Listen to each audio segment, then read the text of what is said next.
Hello friends, स्वागत है आप सभी का एक नए वीडियो में। तो मलमास की पद्मिनी एकादशी कब है, सही डेट बताएंगे आपको, पूजन विधि और शुभ मुहूर्त भी बताने वाले हैं। अधिक मास कहें या मलमास कहें, इस शुक्ल पक्ष में पड़ने वाली एकादशी तिथि को कमला या फिर पुरुषोत्तमी एकादशी भी कहते हैं। इसी एकादशी को पद्मिनी एकादशी भी कहते हैं। और आपको बता दें, इसमें महिलाएं व्रत रखती हैं। तो आइए जानते हैं कि इसका शुभ मुहूर्त क्या है, पूजा विधि क्या है। पद्मिनी एकादशी हमेशा अधिक मास में आती है। अधिक मास के शुक्ल पक्ष की एकादशी तिथि को पद्मिनी एकादशी के नाम से जाना जाता है। दोस्तों, पद्मिनी एकादशी को अधिक मास एकादशी, पुरुषोत्तमी एकादशी या मलमासी एकादशी के नाम से भी जाना जाता है।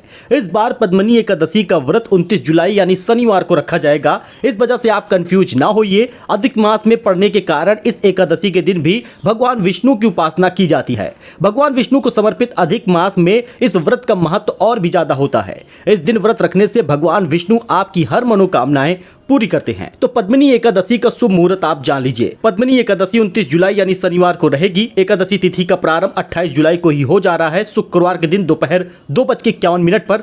हालांकि आपको इसका समापन 29 जुलाई शनिवार को होगा दोपहर 1:05 पर। आप ध्यान दीजिएगा कि पद्मिनी एकादशी में आप व्रत का पारण 30 जुलाई को करेंगे। रविवार के दिन सुबह 5:41 से लेकर 8:24 तक का शुभ समय है। यानी कि 29 जुलाई को आपको व्रत रखना है, 30 जुलाई को आपको व्रत का पारण करना है। पद्मिनी एकादशी की पूजा विधि तो आपको पता ही होगी, हालांकि आपको थोड़ी सी जानकारी दे देते हैं। सुबह जल्दी उठकर स्नान करिएगा और भगवान विष्णु को विधि पूर्वक पूजा करिएगा। निर्जल व्रत रखकर विष्णु पुराण का श्रवण अथवा पाठ करिएगा। रात्रि में भजन कीर्तन करते हुए जागरण करिएगा। रात में प्रति प्रहर विष्णु और शिव जी की पूजा करिएगा। प्रत्येक प्रहर में भगवान को अलग अलग भेंट प्रस्तुत करते हैं। प्रथम प्रहर में नारियल, तो दूसरे प्रहर में बेल, तीसरे प्रहर में सीताफल, तो चौथे प्रहर में नारंगी और सुपारी आदि अर्पित करते हैं। द्वादशी के दिन प्रातः भगवान की पूजा करिएगा। फिर ब्राह्मण को भोजन कराकर दक्षिणा सहित विदा करिएगा। इसके बाद स्वयं भोजन करिएगा। तो इसकी व्रत कथा आपको बता देते हैं। दरअसल पद्मिनी एकादशी का व्रत क्यों किया जाता है, इसकी कहानी क्या है, ये जान लीजिए।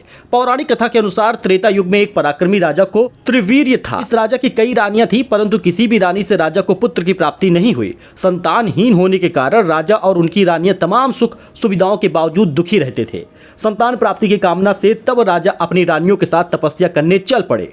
हजारों वर्ष तक तपस्या करते हुए राजा की सिर्फ हड्डियां ही शेष रह गई, परंतु उनकी तपस्या सफल न हो सकी। रानी ने तब देवी अनुसुईया से उपाय पूछा। देवी ने उन्हें मलमास में शुक्ल पक्ष की एकादशी का व्रत करने के लिए कहा। अनुसुईया ने रानी को व्रत का विधान भी बताया। रानी ने तब देवी अनुसुईया से बताए विधान के अनुसार पद्मिनी एकादशी का व्रत रखा।